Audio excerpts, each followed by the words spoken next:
जय हिंद दोस्तों। तो जितने भी छात्र एसएससी जीडी का इंतजार कर रहे थे उन सारे छात्रों के लिए बहुत बड़ी वैकेंसी एसएससी की ओर दे दिया गया है और एसएससी जीडी की भर्ती आ चुकी है। दोस्तों, जैसा कि उम्मीद लगाया गया था उस उम्मीद से कहीं ज़्यादा वैकेंसी इस बार देखने को मिली। तो आइए हम लोग इस सेशन के अंतर्गत जानते हैं कि कौन कौन सी सीटें कितनी कितनी मिली है और टोटल वैकेंसी क्या है, इसके साथ में क्वालिफिकेशन क्या है, एज रिलैक्सेशन क्या है और कौन कौन सा सब्जेक्ट हमें पढ़ना है और किस पोस्ट के लिए क्या सैलरी है। इन सारी बातों को विस्तार पूर्वक हम लोग समझते हैं। तो चलिए सेशन को हम लोग स्टार्ट करते हैं। दोस्तों, सबसे पहले आपका एसएससी जीडी कांस्टेबल का जो नई रिक्वायरमेंट 2024 के लिए ये आ चुकी है। टोटल पोस्ट की अगर बात करी जाए दोस्तों तो 39,481 पोस्ट के लिए नोटिफाई किया गया, जिसमें कि अलग अलग पोस्ट के लिए अलग अलग प्रकार की इसमें सीटों की संख्या दिया गया है। जिसमें अगर हम अलग पोस्ट की बात करें तो बीएसएफ के लिए दिया गया है 15,654 पोस्ट, जबकि सीआरपीएफ के लिए 11,541 पोस्ट। बहुत ही बेहतर। और ये सभी जो है अंतर्राष्ट्रीय बॉर्डर के तनाव को लेकर के इसकी पोस्ट की संख्या थोड़ा सा ज़्यादा दिया गया है। आईटीबीपी की संख्या दिया गया 3,017 पोस्ट के लिए, असम राइफल के लिए 1,248 पोस्ट आई है और एसएसबी के लिए 819 है, सीआईएसएफ के लिए 7,145 है और एनसीबी के लिए 22 सीट है। और सबसे खास बात है दोस्तों, एसएसएफ के लिए मात्र 35 सीट दिया गया है। इस प्रकार से इतने सारे पोस्ट के लिए इस बार वैकेंसी दिया गया है। अब इसमें से फॉर्म भरने से पहले आप सभी लोगों को पोस्ट से संबंधित अगले सेशन का वीडियो को आप जरूर देख लीजिएगा, ठीक है। इसमें से अगर मेल की बात किया जाए तो मेल कैंडिडेट जो होंगे उसमें से 35,612 सिलेक्टेड होंगे, जबकि फीमेल जो होंगे उसमें से 3,869 यानी 3,869 कैंडिडेट फीमेल यानी महिलाओं को लिया जाएगा, लड़कियों को लिया जाएगा। अगर हम क्वालिफिकेशन की बात करें दोस्तों तो क्वालिफिकेशन जो है इसके फॉर्म भरने के लिए आपके पास बहुत बड़ी डिग्री की आवश्यकता नहीं है। 10th पास, जिनका 10th पास है वह इस फॉर्म को फिलअप कर सकते हैं। एज लिमिट की अगर बात करें तो एज लिमिट जो लिया जाएगा, काउंट किया जाएगा 1/1/2025 से, यानी 2024 में जो मैट्रिक का एग्जाम दिए हैं उनका भी अगर 18 साल हो रहा है तो वह भी फॉर्म भर सकते हैं। आपका एज काउंट किया जाएगा 1/1/2025 से। इस प्रकार से टोटल एज फॉर्म भरने की अगर बात करें तो 18 से 23 वर्ष, कम से कम 18 वर्ष, ज़्यादा से ज़्यादा 23 वर्ष जिनका होगा वह फॉर्म को भर सकते हैं। अब देखिए, कुछ लोग जो हैं उनको एज 23 प्लस हो चुका होगा तो कुछ कैटेगरी वाइज में रिलैक्सेशन भी दिया जाता है। जैसा कि एज रिलैक्सेशन की बात करें तो ओबीसी के लिए 3 वर्ष दिया जाता है, जबकि एससी और एसटी के लिए 5 वर्ष दिया जाता है दोस्तों। इस प्रकार से डेट ऑफ बर्थ जिनका 2/1/2002 से 1/1/2007 के बीच में है उन्हें तो फॉर्म भरने के लिए 18 से 23 वर्ष आराम से भर सकते हैं। लेकिन रिलैक्सेशन मिलती है किसे? ओबीसी को।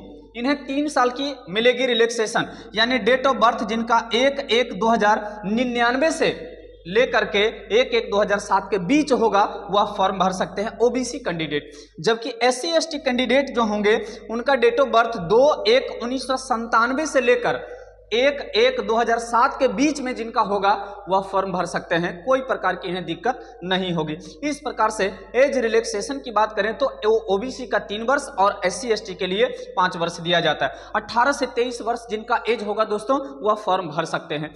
चलिए, इतनी बात तो समझ गए। आगे अब हम लोग चलते हैं। अब यहाँ से चलते हैं दोस्तों, पोस्ट के बारे में हम लोगों ने जान लिए। अब थोड़ा सा जानते हैं कि फॉर्म भरने के बाद सिलेक्शन की जो प्रोसेस है वह कौन कौन सा प्रोसेस है। दोस्तों, इसकी वैकेंसी में 4 प्रकार के आपको प्रोसेस से गुजरना पड़ता है, जिसमें कि फर्स्ट ऑफ ऑल सबसे पहले आपको रिटेन पास करना पड़ेगा। सेकेंड, अगर रिटेन पास कर गए हैं तो फिजिकल आपको स्टैंडर्ड पास करना पड़ेगा।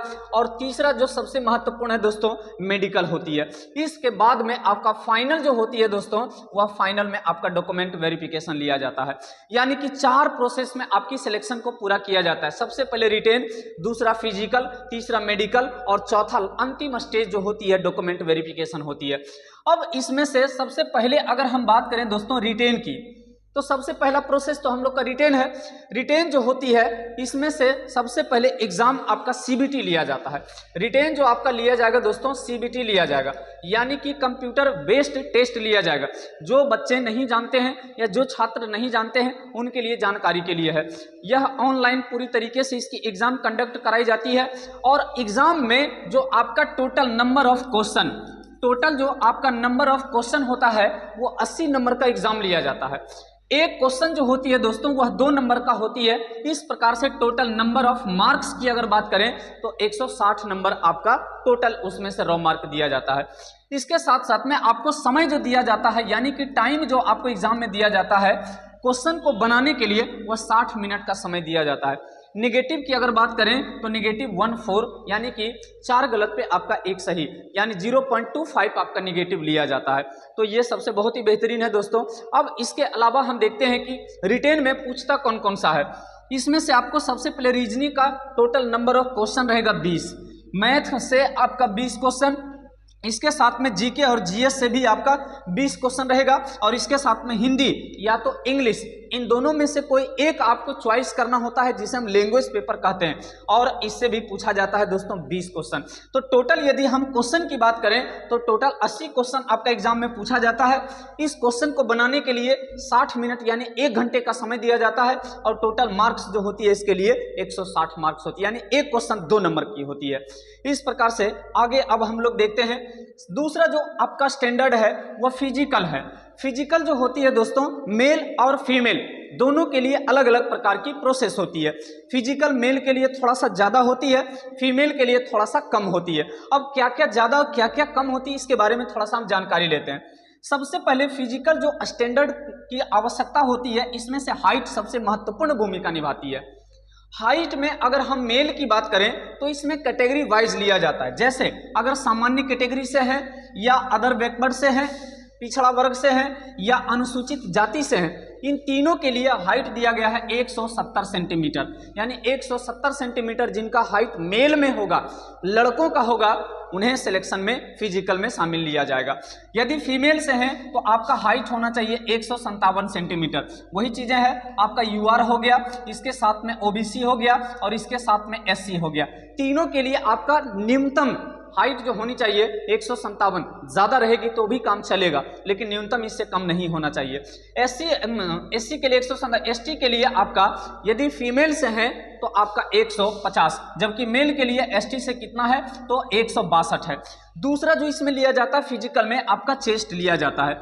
अगर आप सामान्य से हैं, ओबीसी हैं से और एससी से हैं, इन 3 कैटेगरी के लिए चेस्ट आपका 80 से 85 सेंटीमीटर। यदि बिना फुलाई लिया जाए तो 80 सेंटीमीटर, फुला कर लिया जाए तो 85 सेंटीमीटर, ये चेस्ट की बात हो गई। अगर एसटी कैटेगरी से हैं तो 76 से 80 सेंटीमीटर होती है, जबकि यह फीमेल के लिए, महिलाओं के लिए कोई प्रकार का वैलिडेशन नहीं होती है, इसमें कोई प्रकार की माप नहीं लिया जाता।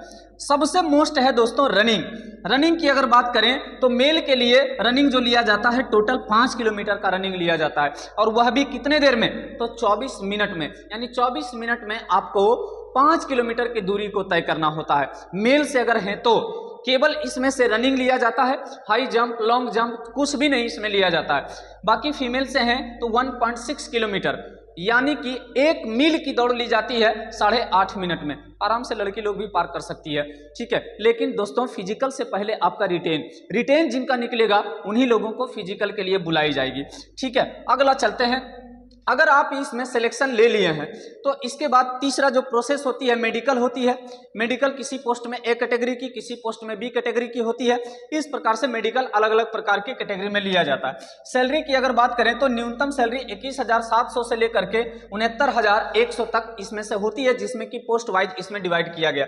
एनसीबी इसमें से कहा गया है, इसमें से नक्सलाइट एरिया, इसके साथ साथ में नॉर्मल एरिया, इसके साथ साथ में बॉर्डर एरिया, इसके तहत अगर दिया जाए तो मिनिमम कितना 18,000 और अधिकतम दिया जाता है 56,900। इस प्रकार से आपका वैकेंसी जो है यह ऑनलाइन होना शुरुआत हो चुकी है। इसकी ऑनलाइन की शुरुआत आपका हो चुका है दोस्तों 5 सितंबर से। ऑनलाइन शुरुआत हो चुकी है कब से? 5 सितंबर से शुरुआत हो चुकी है 2024 से और यह चलेगा लगभग, इसका ऑनलाइन का जो प्रोसेस होगा यह लगभग आपका चलेगा ये सितंबर 14 अक्टूबर तक। 14 अक्टूबर 2024 तक आपका ऑनलाइन होगा। तो जो साथियों आप डिफेंस सेक्टर में जाना चाहते हैं, एसएससी के माध्यम से एसएसएफ बनना चाहते हैं, आईटीबीपी, सीआरपीएफ, बीएसएफ बनना चाहते हैं, तो इस फॉर्म को जरूर कंडक्ट कीजिए, जरूर भरिए। और आपका एग्जाम डेट भी दे दिया गया है, जनवरी और फरवरी 2025 में आपका एग्जाम कंडक्ट कराई जाएगी। दोस्तों कुल मिलाकर अगर देखा जाए तो आपके पास 5 से 6 महीने का समय अभी से भी बचा हुआ है। यदि आप प्रॉपर तरीके से तैयारी करते हैं तो आपकी सिलेक्शन जरूर होगी। दोस्तों इस प्रकार से आप सभी लोगों के लिए एक बहुत ही बेहतरीन बैच लाई जाएगी, बहुत ही जल्द आपको सूचना दे दिया जाएगा। जय